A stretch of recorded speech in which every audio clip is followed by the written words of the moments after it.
O kining babae nga dili ipakita ang iyang nawong sa kamera. Miangkon siya nga ang iyang uyab ang usa sa mga sospek nga nagdungkap patay kang Ronald, Florida. Naakuno siya sa area dihang gipatay ang biktima. Apan, mitalikod kuno siya tungod dili niya kayang makita ang krimen. Kining mga babaeng uban niya, misimpatiya kaniya kinsa dili usab magpakita sa video. Wala siya misulti sa iyang ngalan. Ang Talomo Police takom sa paghatag og impormasyon, labot development report. Nakakuha kaming impormasyon gikan mismo sa pamilya sa mga internet site. Sa Friendster, nakita namo kining grupuha, may gunit nga kutsilyo.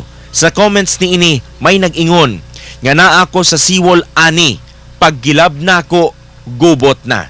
May nag-ingon usab, nga mauna nga kutsilyo o, ha ha ha. Ang petsa sa maong komentaryo, petsa 10, si Ronald nga biktima, petsa 9 sa kadlawon, gipatay. Samtang may picture usab sila sa taong gipatay. Ang ilhanan sa grupo, kining simbol nining panyo, nga halos sa tanan nilang picture, makita kini. Ang ulo sa ubang miyembro, may numero 13. Samtang may pipila kanila, nga dunay gigunitang pistula. Ang tag-iya sa Friendster, may ngalang PAJUTE. Sa laing site, ang ngalan sa maong grupo, Pinoy True Crips. Ug may marijuana pa kaming nakitaan. Ug dinhi ang ilanan nga panyo mas visible. John Paul sinyalang inyong testigo. Samtang ilubong na ugma ang patayng lawas sa biktimang si Ronald, Florida, dungan sa hingpit nga singgit sa hustisya sa iyang kabanay. Ato ibalik si John Paul Sinyel. Nasayra namong 16 anyos pa si Ronald, Florida. Siya ang gipatay kadlawon sa Setyembre 9 nga nakit ang naglutaw sa dagat daplin sa Baywalk, Queensland. Second year high school siya sa Daniel Aguinaldo High School. Ug ang pinakaguol maong lola nga si Alberta, Florida. Sakit yung kayo kaya ako may nagbuhi. Yun sa man siya pagbuhi. Kanang atiman, pagsakit niya, ako sige si atog regional, kaya para lang mataas yung kinabuhi. Gipatay ng tao.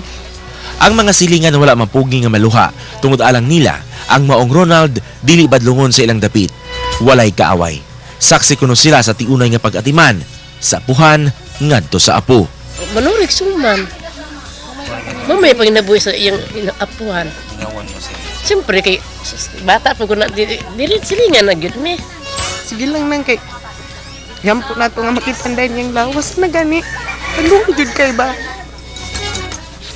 Manang kahilak yun ninyo ang iyang kamatay. Ulong gyud mi diri kay silingan. Bata pa manggod sa man, di may makatuo mga nga nag siya brutal kaayo. Samtang ugma na sa alas 10 sa buntag ilubong ang patayng lawas ni Ronald Onad, Florida. Atimado sa apuhan si Ronald, kabus. Apan matod sa apuhan, abi ba kay kabus, kapanamastamasan na lamang sa mga adunahan?